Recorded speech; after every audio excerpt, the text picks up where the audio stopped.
Eto ang place kung saan ako nag-work sa China. Gutom na po yung araw na yan, yung month na yan, kaya maraming mga bulaklak. Ito po ay sa harap ng aming bahay, bahay ni Amo.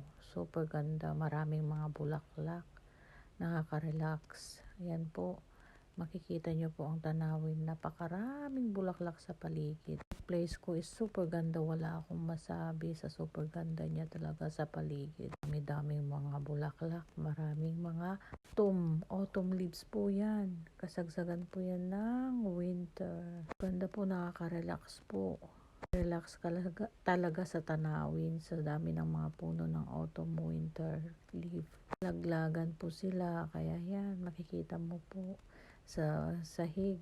Yan, nilalaro-laro po namin ng aking alaga habang kami naglalakad. Ang China is isa sa mga lugar na napuntahan ko sa buong Pilipinas, sa buong mundo.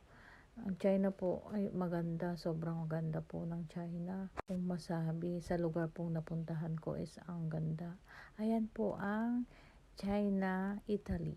Super ganda po dyan sa China, Italy. Malilibot mo lahat. Napakasayang lugar, maraming mga mapupuntahang, mga magagandang view. Ito naman po is sa harap ng workplace ko, sa harapan nila Amo.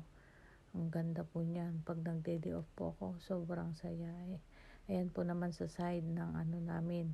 Yan po ang aking alaga. Ay na ang batang pinalaki ko. Bali, 2 months old lang po siya. Nung natapos natapos ako sa kanila. 8 is 4 years old na siya. 4 or 6 years ako doon. Ayan po is kasagsagan na ng snow yan. Mag-start na pong mag-snow. Ang saya-saya po namin pag nag-i-snow doon. Super lamig.